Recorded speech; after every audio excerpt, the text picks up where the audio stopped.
consumed because of the protein nutrition diet. Everybody wants to eat that. And because of this holiday season, and there's no festival season. Next quarter to quarter, maybe the festival, maybe it will start.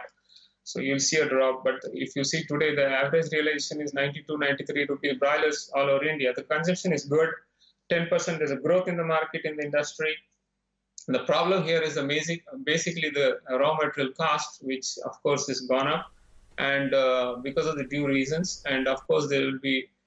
It totally depends again on how the government is going to react. Partly on importation, totally reacts how the product producers on the rain. So this is what the detailing is all about.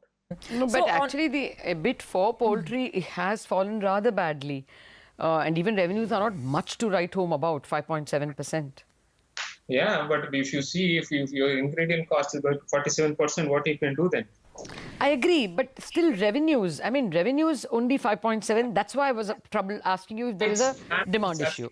It's absolutely right. What has happened is the products are of poultry only. Now, if you ask whether it is day-old chicks or whether you'd say hatching eggs or whether anything, now the things are picked up really good. And you see the competition is also increasing. There's a consumption. It is always there's increase. There's no major hiccup. But the problem is with the raw material. So I think it should do good because I'm not because I'm one of the team leaders, but not because of that. But you can see the rates are really doing good. So all things put together, Mr. Rao, you did say that maize prices you're expecting a cool off to happen. Yes. Is it visible in Q1? And if this cool off is happening and simultaneously you're saying product prices are quite stable. If you could also tell us the increase, what's the quantum increase in the fourth quarter, and where does this leave the margin profile? Because your investors will be worried about the big margin decline that we've seen in the fourth quarter. Ma'am, it's vice versa. First of all, it's livestock industry. Secondly, it's good now, but in the future, maybe one or two in future quarter, maybe you will see the seasons coming again, and the raw material comes down, but the finished goods, I think the consumption will go a little bit, it will hamper because of the seasonal festivals. And then again, you see the raw material coming good.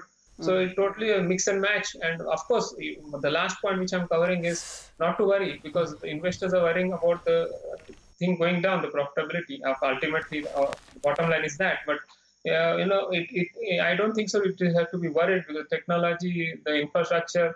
Can you just quantify, sir? So, Mr. Rao, can you just quantify the reduction in maize cost that you're forecasting? Do you think there'll be some cool off?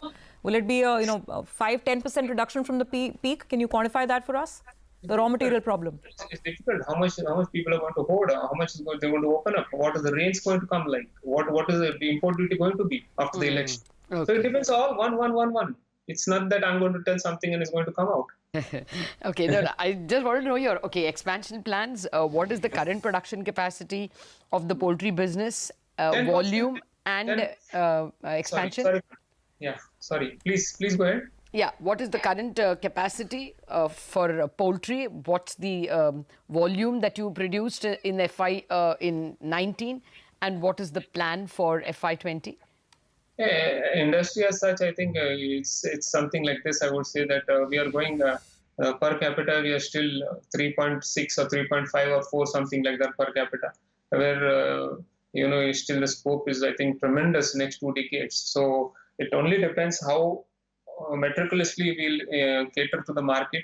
And of course, don't forget, all this is okay, but you have to look at the market, how much it's going to consume. If you start pumping in the market too much of chicken, then you don't expect another scare is that you'll lose the rates. So it totally depends what it is. More than the capacities and more than anything else, you have to watch the market and supply how much it can take.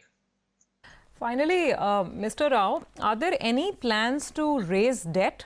Because there was a filing apparently a couple of months back to the exchanges about some certain expansion that you would fund partially through internal accruals, partially maybe through fresh debt. Ma'am, what we are planning, exactly what you said is right, but we are coming down with the debts particularly, and we are not having any plans to put on. So there's nothing I could see at present because everything starts by year end, and I think no extra loans or anything like that. Mm-hmm.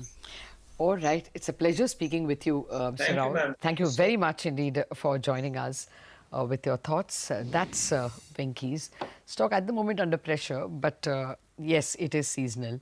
And I think the management has sounded optimistic. We'll take a break on that note. We are going to chat about more numbers as well. Nitin Sood, the CFO of PVR, will be joining us on their earnings.